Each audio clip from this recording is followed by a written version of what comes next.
If Iran gets hit with a nuclear attack, Pakistan will strike Israel. This isn't something said by just any leader. It came from a top general of Iran's powerful IRGC military. And this one statement has brought the whole Islamic bomb theory back into the spotlight. But will Pakistan really do that? Will all Muslim countries unite against Israel now? And why haven't they united until now? What's the full story behind it? We'll break down all these questions one by one in today's video. What's the Islamic bomb theory? And how did Pakistan develop it? Watch on May 18 to find out. When India tested its first nuclear bomb in 1974, all of Pakistan was shaken up. At that time, Pakistan's Prime Minister Zulfikar Ali Bhutto angrily said, the Hindus have the bomb, the Jews have it, the Christians and the communists have it too. Now only Islam is left behind. And that's how the race for the Islamic bomb began. A bomb that Islamic countries would have, but controlled by. To make that happen, Bhutto increased the defense budget. And after that, Pakistan's nuclear project started moving fast. Meanwhile, in the Netherlands, a man, he was quietly watching everything. His name was Dr. Abdul Qadir Khan. He was working in a top secret lab called the Physics Dynamics Research Lab. In this lab, there was a machine called a centrifuge that spun uranium really fast to separate the strong part, U-235. This is what can be used to make a nuclear bomb. It's like churning milk rapidly to separate the cream. This is where Pakistan's real nuclear game began. Abdul Qadir extracted the strong part of uranium from that lab and the documents related to the centrifuge. He stole the blueprints. Then, on December 15, 1975, he went to Pakistan with his wife and 2 daughters.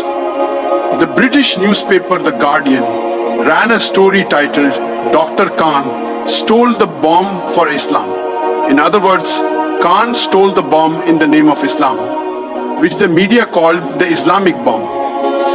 Some reports even claim that during the 1980 years, Saudi Arabia heavily funded Pakistan's nuclear program. Analysts believe Saudi Arabia also insisted that if needed, they would have the right to use Pakistan's nuclear weapons themselves.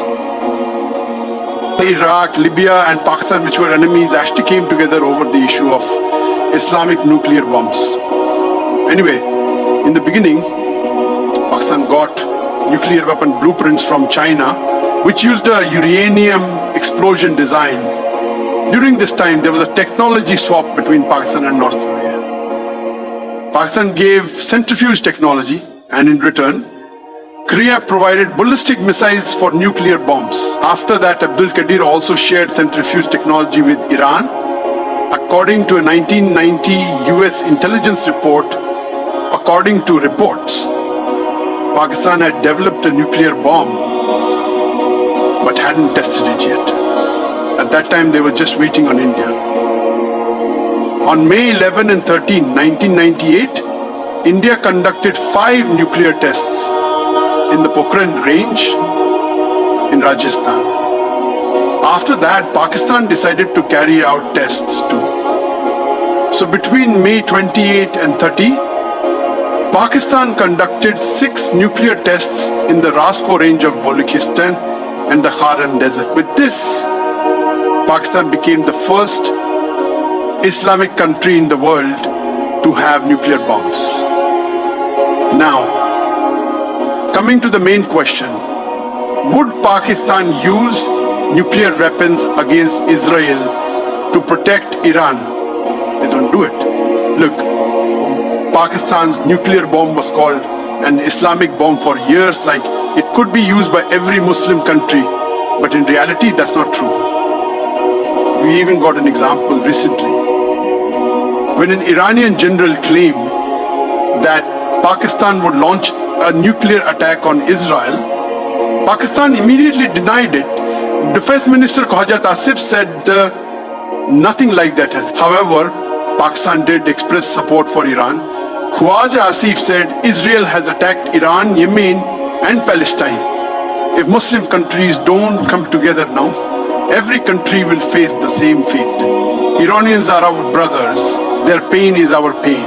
So the question here is, why won't Pakistan launch a nuclear attack on Israel? The truth is, Pakistan will never support Iran because Pakistan is Sunni and Iran is Shia. There's already tension between them over Balochistan. In fact, in 2024, there was even direct firing between the two. So Pakistan will only give lip service. They won't actually back Iran because the US is their biggest supporter. And America would never want Pakistan to play the nuclear card against Israel. The truth is, Pakistan's main focus is India. They use their nuclear strength just to maintain that balance. Some experts even say that instead of opposing, Pakistan might quietly help the US and Israel, like by giving access to its air bases against Iran. Have you ever thought about this? There are 57 Muslim countries in the world, but only Pakistan has nuclear bombs. Out of all the 57 Muslim countries in the OIC, only Pakistan has them, nuclear bomb. So why haven't others been able to make one? There are 4 big reasons. First, the lack of technology and talent. To make a bomb, you need advanced centrifuges, reactors, and top scientists. Pakistan got Abdul Qadir Khan's help. Other countries didn't get that kind of support. Second, international pressure.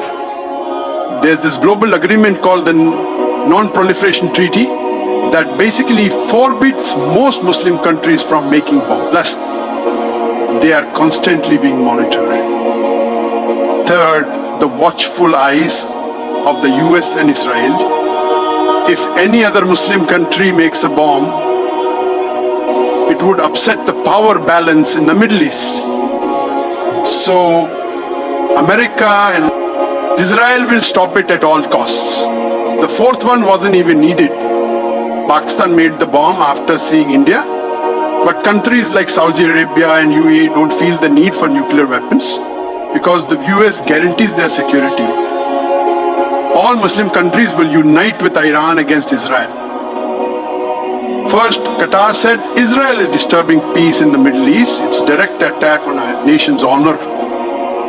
Saudi Arabia issued a statement saying Israel's attack violates international law. The Crown Prince even spoke to Trump about it on the phone, and Oman also said the attacks came at a sensitive time. When Iran and the US were about to start nuclear talks, it seemed like someone deliberately tried to stop the diplomacy. But experts here believe it's all just talk. No Muslim country would actually jump into a war for Iran because